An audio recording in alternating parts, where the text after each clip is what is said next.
Boa noite, vamos dar início a mais uma aula, o acolhimento com classificação de risco.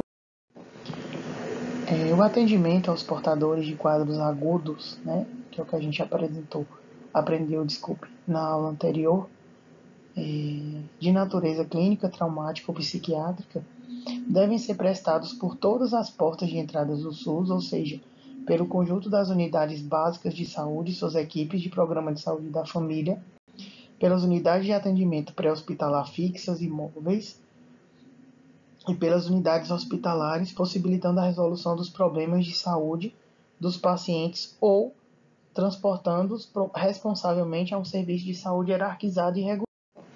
Qual que é o objetivo? Humanizar o atendimento mediante a escuta qualificada do cidadão que busca esses serviços, classificar mediante protocolos as queixas dos usuários que demandam serviços de urgência e emergência, visando identificar os que necessitam de atendimento médico imediato ou imediato, utilizar o encontro com o cidadão como instrumento de educação no que tange no atendimento de urgência e emergência, construir os fluxos de atendimento na urgência e emergência considerando a rede dos serviços de prestação de assistência. Então, o acolhimento é um modo de operar os processos de trabalho em saúde de forma a atender todos os que procuram serviços de saúde, ouvindo seus pedidos, suas queixas, analisando as demandas e assumindo no serviço de saúde uma postura capaz de acolher, escutar e dar respostas mais adequadas a seus usuários e suas. E aí a gente tem um acolhimento, um encontro complexo entre os dois sujeitos, onde a gente tem o sujeito profissional da saúde e tem o sujeito demandante, que é o paciente, e a gente tem uma coprodução de compromissos singulares a partir de necessidade, de interesses e de direitos. O que esse acolhimento ele promove? A responsabilização com a solução do caso, a qualificação da produção de saúde também, A classificação de risco é um método utilizado nos serviços de urgência e emergência voltada para avaliar e categorizar os usuários que necessitam de atendimento prioritário. Então, essa classificação ela adota dispositivos que priorizam o atendimento de acordo com o quadro clínico, com o objetivo de alinhar o sofrimento e salvar vidas. Aliviar o sofrimento e salvar vidas. Em contraponto ao tradicional atendimento sem critérios orientados somente pela ordem de chegada. Quem que realiza? Segundo a portaria 2048 do Ministério da Saúde, que propõe a implantação nas unidades de atendimento às urgências do acolhimento e da triagem classificatória de risco, de acordo com essa portaria, este processo deve ser realizado por profissional de saúde de nível superior, mediante treinamento específico e utilização de protocolos pré-estabelecidos e tem por objetivo avaliar o grau de urgência das queixas dos pacientes, colocando-os em ordem de prioridade para o atendimento. Como que surgiu? Lá na época do exército napoleônico, Jean Dominique, um cirurgião, ele foi responsável por criar o primeiro modelo de classificação de risco. A partir desse método foi possível avaliar e separar de forma rápida os soldados feridos na guerra, sendo assim os que possuíam quadros mais graves eram priorizados no atendimento médico para que pudessem retornar aos campos de batalha. Portanto, os militares foram os primeiros a conhecer o método em campo de guerra e em cenários de desastres. O que Jean Dominique fez? Ele entendeu que se ele pegasse os soldados com ferimentos que tivessem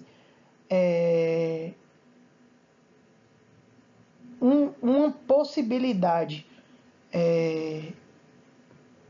de gravidade maior e priorizasse esse atendimento, eu ia conseguir salvar uma quantidade maior de soldados e, consequentemente, fazer com que esses soldados retornassem aos campos de batalha para continuar guerreando pelo seu país,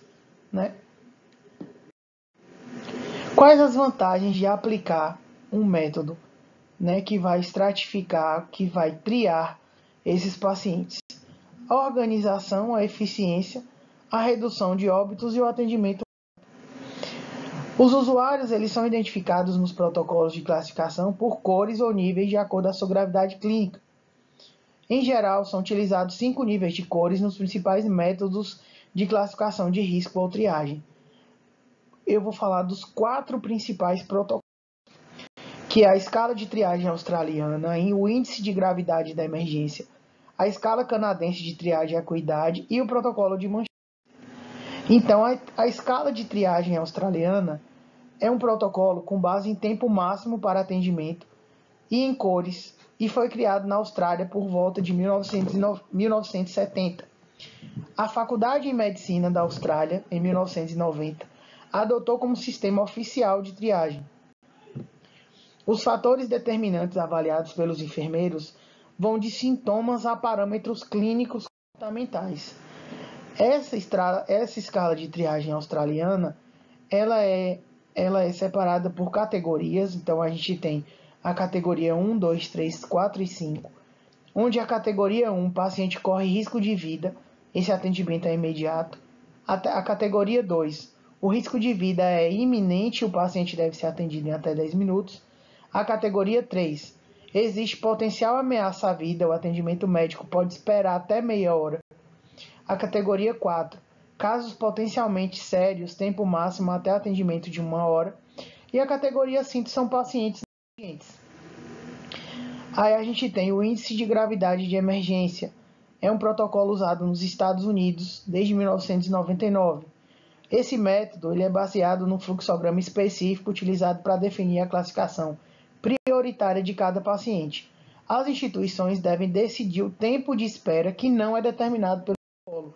Então, o protocolo ele só traz os níveis de atenção, mas ele não traz a quantidade de tempo máximo para que esse paciente seja atendido. Então, o primeiro nível, o paciente necessita de atenção médica imediata. O segundo nível, é recomendável que o atendimento não demore mais que 10 minutos para acontecer ou podem levar a complicações no quadro clínico do paciente. O terceiro nível, os sintomas podem ter ligação com doença aguda, mas não há risco de deterioração rápida dos mesmos.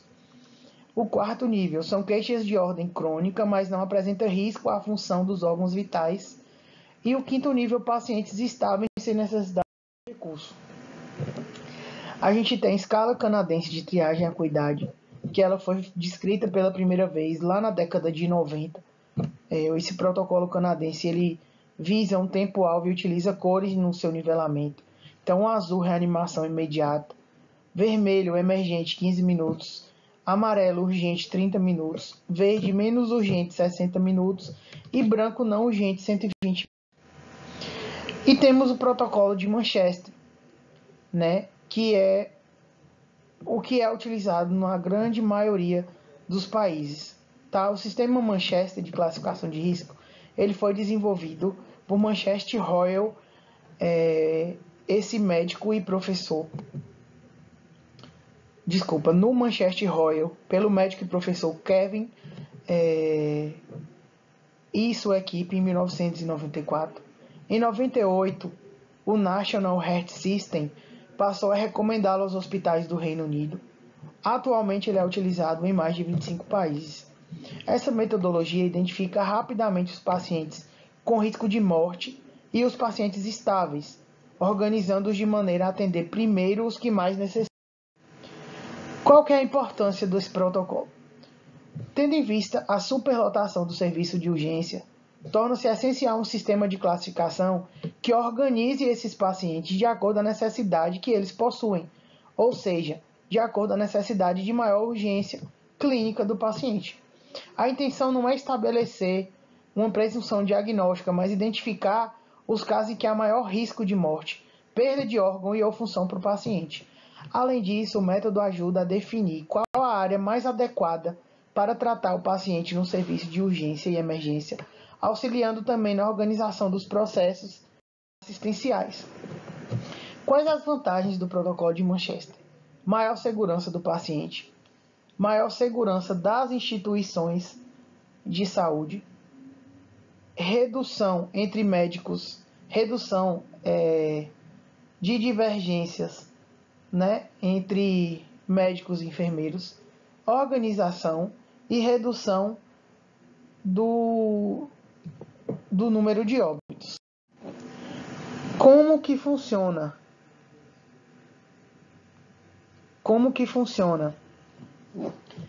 A classificação de risco pelo protocolo de Manchester parte inicialmente de uma queixa principal do paciente, isso é, o motivo, né, que fez com que o paciente procurasse esse serviço. Então, a partir da queixa, seleciona-se o fluxograma mais específico dentre as 53 opções que o protocolo possui. Existem ainda 2 fluxogramas exclusivos para situações de múltiplas vítimas. A palavra triagem tem origem na palavra francesa trier, que significa escolha e seleção. Pelo menos alguma forma de avaliação de risco ou triagem sempre foi feita em serviço de urgência e emergência no Brasil, seguindo, contudo, uma lógica de exclusão, seja pelo tempo, seja pelo grau de alguma coisa identificada pelo profissional naquele momento, mas sempre houve, de alguma forma, a exclusão, né, ou a seleção dos casos para serem atendidos. Triagem versus acolhimento com classificação de risco. A triagem significa classificar ou priorizar itens, né? E a classificação, ela não pressupõe exclusão, e sim ela estratifica a partir de protocolos pré-estabelecidos. Como que eu estratifico? Uma adequada avaliação clínica é essencial para a tomada de decisão e prestação de cuidados seguros e de qualidade. A tomada de decisão deve ser orientada por 5 passos de acordo com o sistema. Primeiro, você vai identificar o problema, realizada mediante a obtenção de informações relacionadas ao próprio paciente, das pessoas que lhe prestam cuidados e ou qualquer pessoa de saúde pré-hospitalar. Aqui você vai aprender a identificar os diversos fluxogramas de relevância apresentados para auxiliar na triagem e situação de risco. Depois, tem uma coleta e análise das informações. Uma vez identificado o fluxograma, esta fase se torna menos complexa, pois é possível procurar os discriminadores em cada nível do fluxograma, que facilita a avaliação rápida a partir de perguntas estudadas. Depois, a gente tem a avaliação de todas as alternativas e seleções. Os enfermeiros obtêm uma grande quantidade de dados sobre os pacientes que observam. Estes são integrados aos fluxogramas, aos quais fornecem o quadro organizacional para a ordenação do processo do raciocínio durante a triagem. Ou seja, os fluxogramas integram o processo de tomada de decisão no quadro clínico. E quarto, a implementação da alternativa selecionada. Os profissionais da triagem aplicam uma das 5 categorias existentes com nome, cor e definição específicos que melhor se adaptar à urgência da condição apresentada pelo paciente. E, por fim, a monitorização da implementação e avaliação dos resultados. O resultado ele é determinado à medida que é identificado em como e quando chegou-se àquela categoria. Isso facilita a reavaliação e posterior confirmação ou alteração da categoria. Portanto, a triagem ela é dinâmica, deve-se responder tanto às necessidades do paciente quanto às do serviço. No quarto passo, as 5 categorias existentes com nome, cor e definição específicas são a emergência, muito urgente, urgente, pouco urgente e não urgente, que são critérios onde a gente vai utilizar de tempo, né, para poder definir essas categorias. Então, quando você chega no quarto passo, você vai identificar qual a cor que você vai atribuir a esse paciente, né, baseado em todos os passos anteriores. A partir daí, você vai para o quinto passo, que é o passo que é o passo da manutenção dessa estratificação que você fez.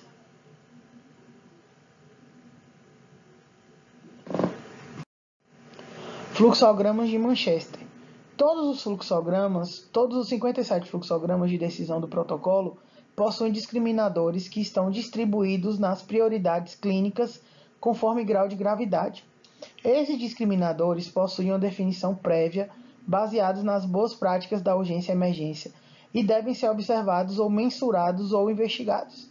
A metodologia define que a avaliação é feita pela determinação da prioridade mais alta, na qual a pergunta proposta for considerada positiva ou que não se exclui consequência. Alguns problemas pertinentes destacados na triagem de Manchester para o adulto. Aí aqui tem vários problemas, que é o que acontece mais comum: agressão, asma, catástrofe, cefaleia, convulsão, corpo estranho, diabetes, espinéia, enfim, inúmeras, como vocês podem observar. Aí a gente vai para a coleta e análise de informações. Na coleta e análise das informações, o destaque é para os discriminadores, que são fatores que fazem a seleção dos pacientes, de modo a permitir a sua inclusão em uma das 5 prioridades clínicas, que podem ser gerais ou específicas.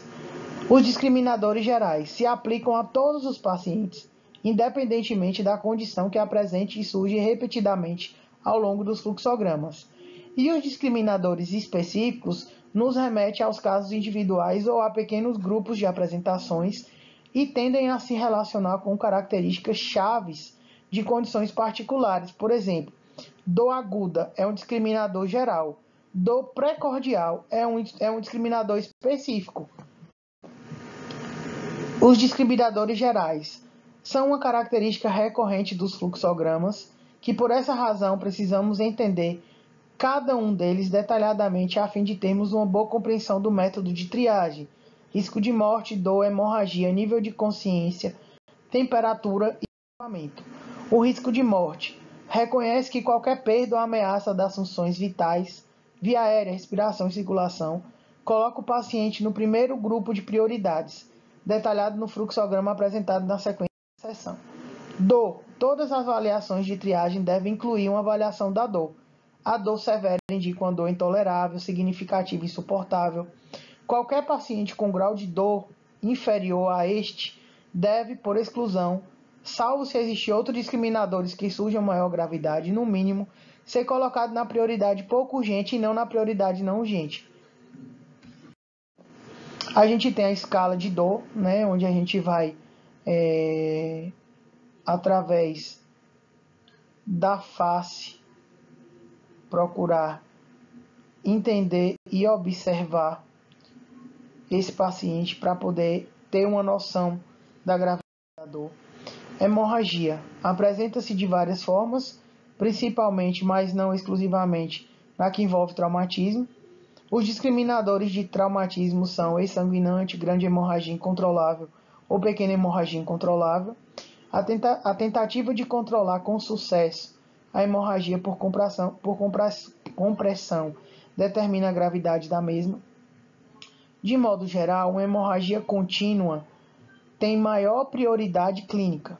Uma hemorragia que não é controlada pela aplicação de pressão direta, constante e que continua a sangrar abundantemente ou ensopa rapidamente com pressas ou chumaços grandes é descrita como grande hemorragia incontrolável, enquanto que uma hemorragia que continua a sangrar ligeiramente ou intermitentemente é descrita como pequena hemorragia incontrolável. Qualquer hemorragia, por menor que seja, deverá, salvo se existirem outros discriminadores que conduzam a maior prioridade clínica, merecer pelo menos a prioridade. Consciência. O nível de inconsciência é analisado separadamente para adultos e crianças. Nos adultos, apenas os pacientes em estado de mal epilético são sempre colocados na categoria de intervenção emergente, vermelho. Os pacientes adultos com grau de consciência alterado apenas respondem à voz ou à dor pela escala de coma de Glasgow, ou que não respondem, são incluídos na categoria de muito urgentes. Todos os pacientes com história de alteração do nível de consciência devem ser colocados na categoria urgente. Temperatura. Se o paciente estiver muito quente, com temperatura maior, igual ou maior a 41 graus Celsius, deve receber a categoria muito urgente. Laranja. Se estiver quente, com temperatura entre 38,5 e 40,9, deve receber a categoria urgente. E se apresentar temperatura em torno de 37,5 a 38,4, deve-se receber a categoria pouco urgente verde. Procure sempre verificar a temperatura timpânica por ser rápida e mais. O agravamento. Para esta avaliação é determinado o tempo de instalação de um problema como forma de enquadrar temporalmente o aparecimento da situação. Assim, avalie se o problema é recente, se é ou não uma lesão de ferimento recente, pois um tempo relativamente longo de existência de um problema pode ser incluído na prioridade não urgência do risco clínico. Então, a gente tem um fluxograma, né? E aí a gente tem as categorias azul, verde, amarelo, laranja e vermelho. E aí a gente precisa, ao acontecer um caso, enquadrar esse paciente nesse fluxograma para a gente entender, né, como que acontece. Por exemplo, imagine que você está recebendo um paciente masculino de 22 anos, vítima de um acidente de carro em sua unidade. A informação que você tem é de que se trata de um caso de grande traumatismo. O paciente refere que após o acidente acordou dentro da ambulância. Apresenta queixa de dor moderada em maléolo esquerdo e um sangramento contínuo, porém de pequena intensidade. Quais serão, então, os passos da avaliação desse paciente? Geralmente ansioso, escala de coma de Glasgow 15, respira espontaneamente sem dificuldade, refere que o carro estava a 110 km/h quando aconteceu a colisão frontal. Os sinais vitais na admissão são de PA 10/8, saturação 97%, frequência cardíaca 108 e respiratória de 22. Vamos lá. Vamos por usar sempre o fator exclusão. Esse paciente seria vermelho? Para ele ser vermelho, há comprometimento da via aérea? Não. Respiração ineficaz? Não. Hemorragia sanguinante? Não. Choque? Não. Apresenta queixa de dor moderada em maléolo esquerdo e um sangramento contínuo, porém de pequena intensidade. Quais serão então os passos da avaliação desse paciente? Geralmente ansioso, respira espontaneamente sem dificuldade, refere que o carro estava a 110 km quando colidiu, enfim. Verifique que a gente negou a maioria dos discriminadores. Laranja, dor severa, história significativa de incidente, mecanismo de lesão, grande hemorragia incontrolável, alteração do nível de consciência, dispneia aguda, a gente continua negando a maioria dos discriminadores. Dor moderada, história clínica significativa, pequena hemorragia incontrolável, alteração do nível de consciência, novos sintomas e ou sinais neurológicos, apresenta queixa de dor moderada em maléolo esquerdo e um sangramento contínuo. Dor moderada, já é sim. Um sangramento contínuo de pequena intensidade. É contínuo. Pequena hemorragia incontrolável? Sim. Quais serão então os passos da avaliação desse paciente? Ansioso, Glasgow 15, respira espontaneamente. Então a gente precisa reavaliar. A gente parou de negar os discriminadores e começamos a entender que tem alguns quesitos ali que ele corrobora. Notas de grande traumatismo. Os discriminadores gerais incluídos foram risco de morte ou vida para hemorragia, risco de morte ou para a vida, hemorragia, grau de consciência e dor. Os específicos foram utilizados para assegurar que seja atribuída uma prioridade suficientemente alta aos pacientes com um mecanismo de traumatismo maior e para aqueles com doença médica preexistente e ou desenvolvimento de novos sinais neurológicos sejam reconhecidos no tempo correto. Então, a gente vai precisar aplicar os discriminadores. Os específicos, por exemplo, o discriminador específico de dispneia aguda, dificuldade respiratória, que desenvolve subitamente a uma repetida exacerbação de dispneia crônica. História clínica significativa, qualquer situação clínica preexistente que requer medicação contínua e outros cuidados. História de perda de consciência. Pode haver uma testemunha de confiança que possa afirmar se o paciente esteve inconsciente e por quanto tempo ele ficou inconsciente. Caso contrário, se o paciente não for capaz de se recordar do acidente, devemos assumir que ele esteve inconsciente. História significativa de incidente. Fatores significativos incluem queda, altura, ejeção de veículo, morte de ocupantes e outras vítimas do acidente e a deformação significativa de um veículo. Mecanismo de lesão. São significativas as lesões penetrantes, Novos sintomas, sinais neurológicos, podem incluir atenção ou perda de sensibilidade, enfraquecimento de membro. Reavaliar. Se não houver certeza quanto à existência de grande traumatismo, é necessário reavaliar e pesquisar mais uma vez e reclassificar. Obrigado, pessoal. Iremos trabalhar, tá, esse protocolo de Manchester em algumas atividades.